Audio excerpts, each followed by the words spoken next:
लीजिए सुनिए।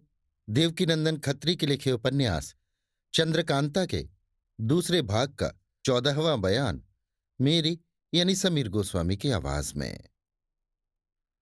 थोड़ी देर में चपला फलों से झोली भरे हुए पहुंची। देखा तो चंद्रकांता वहां नहीं है। इधर उधर निगाह दौड़ाई, कहीं नहीं। इस टूटे मकान में तो नहीं गई है। ये सोचकर मकान के अंदर चली।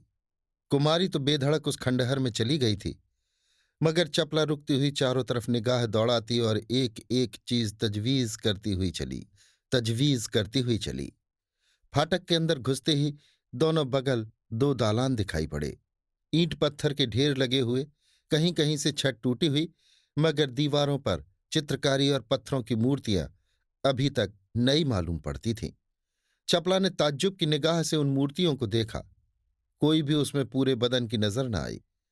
किसी का सिर नहीं, किसी की टांग नहीं, किसी का हाथ कटा, किसी का आधा धड़ ही नहीं। सूरत भी इन मूर्तियों की अजब डरावनी थी। और आगे बढ़ी। बड़े बड़े मिट्टी पत्थर के ढेर जिनमें जंगली पेड़ लगे हुए थे, लांघती हुई मैदान में पहुंची। वहां दूर से वो बगुला दिखाई पड़ा जिसके पेट में कुमारी समा चुकी थी। सब जगहों को देखना छोड़ चपला उस बगले के पास धड़धड़ाती हुई पहुंची। उसने मुंह खोल दिया। चपला को बड़ा ताज्जुब हुआ, पीछे हटी। बगुले ने मुंह बंद कर दिया। सोचने लगी कि अब क्या करना चाहिए। ये तो कोई बड़ी भारी अय्यारी मालूम होती है। क्या भेद है, इसका पता लगाना चाहिए।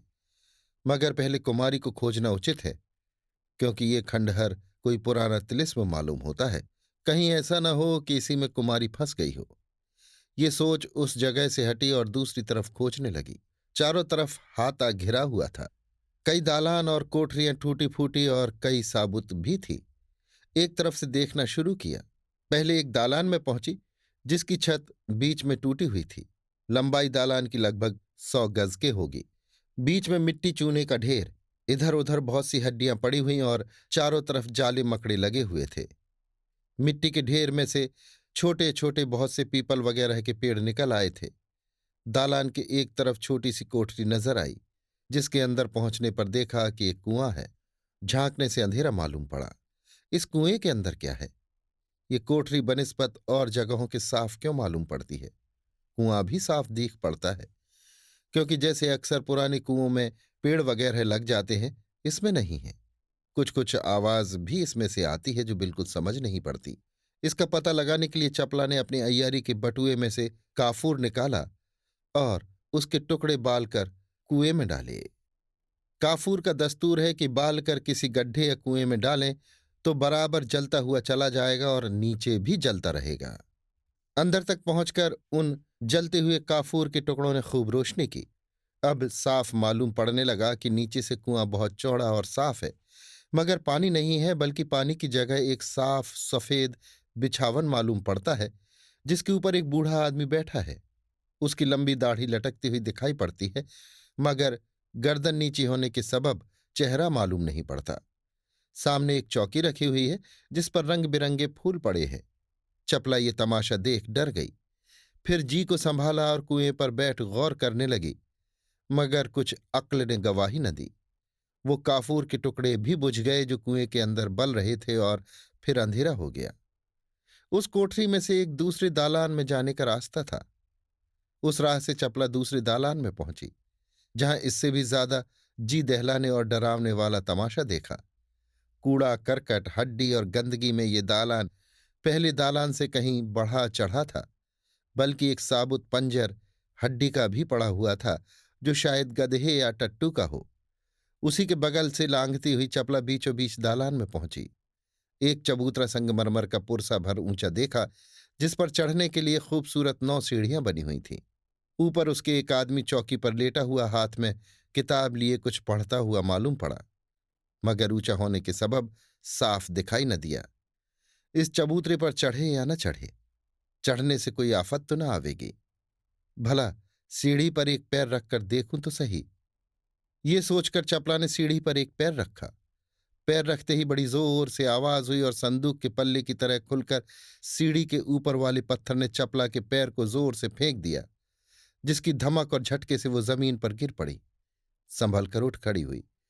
देखा तो वो सीढ़ी का पत्थर जो संदूक के पल्ले की तरह खुल गया था, ज्यों का त्यों बंद हो गया है। चपला अलग खड़ी होकर ये सोचने लगी कि ये टूटा फूटा मकान तो अजब तमाशे का है। जरूर ये किसी भारी अय्यार का बनाया हुआ होगा। इस मकान में घुसकर सैर करना कठिन है। जरा चूके और जान गई।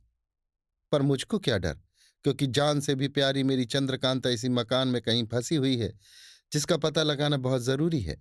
चाहे जान चली जाए, मगर बिना कुमारी का पता लिए इस मकान से बाहर कभी न जाऊंगी। देखूं इस सीढ़ी और चबूतरे में क्या क्या अय्यारियां की गई हैं। कुछ देर तक सोचने के बाद चपला ने एक 10 सेर का पत्थर सीढ़ी पर रखा। जिस तरह पैर को उस सीढ़ी ने फेंका था, उसी तरह इस पत्थर को भी भारी आवाज के साथ फेंक दिया। चपला ने हर एक सीढ़ी पर पत्थर रखकर देखा, सभी में ये करामात पाई। इस चबूतरे के ऊपर क्या है, इसको जरूर देखना चाहिए, ये सोच अब वो दूसरी तरकीब करने लगी। बहुत से ईंट पत्थर उस चबूतरे के पास जमा किए और उसके ऊपर चढ़कर देखा कि संगमरमर की चौकी पर एक आदमी दोनों हाथों में किताब लिए हुए पड़ा है। उम्र लगभग 30 वर्ष की होगी। खूब गौर करने से मालूम हुआ कि ये भी पत्थर का है। चपला ने एक छोटी सी कंकड़ी उसके मुंह पर डाली। था तो पत्थर का पुतला, मगर काम आदमी का किया। चपला ने जो कंकड़ी उसके मुंह पर डाली थी, उसको एक हाथ से हटा दिया और फिर उसी तरह वो हाथ अपने ठिकाने ले गया। चपला ने तब एक कंकड़ उसके पैर पर रखा। उसने पैर हिलाकर कंकड़ गिरा दिया। चपला थी तो बड़ी चालाक और निडर, मगर इस पत्थर के आदमी का तमाशा देख बहुत डरी और जल्दी वहां से हट गई। अब दूसरी तरफ देखने लगी। बगल के एक और दालान में पहुंची। देखा कि बीचों बीच दालान की एक तहखाना मालूम पड़ता है। नीचे उतरने के लिए सीढ़ियां बनी हुई हैं और ऊपर की तरफ 2 पल्ले किवाड़ के हैं, जो इस समय खुले हैं। चपला खड़ी होकर सोचने लगी कि इसके अंदर जाना चाहिए या नहीं। कहीं ऐसा ना हो कि इसमें उतरने के बाद ये दरवाज़ा बंद हो जाए तो मैं इसी में रह जाऊं। इससे मुनासिब है कि इसको भी आजमा लूं। पहले एक ढोंका इसके अंदर डालूं। लेकिन अगर आदमी के जाने से ये दरवाज़ा बंद हो सकता है, तो जरूर ढोंके के गिरते ही बंद हो जाएगा। तब इसके अंदर देखना मुश्किल होगा।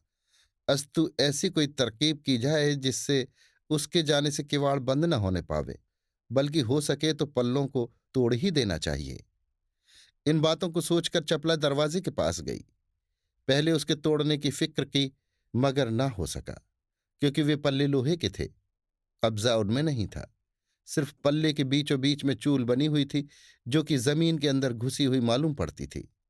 ये चूल जमीन के अंदर कहाँ जाकर अड़ी थी, इसका पता न लग सका। चपला ने अपनी कमर से कमंद खोली और चौहरा करके एक सिरा उसका उस किवाड़ के पल्ले में खूब मजबूती के साथ बांधा। दूसरा सिरा उस कमंद का उसी दालान के एक खंभे में, जो किवाड़ के पास ही था, बांधा। इसके बाद एक ढोंका पत्थर का दूर से उस तहखाने में डाला।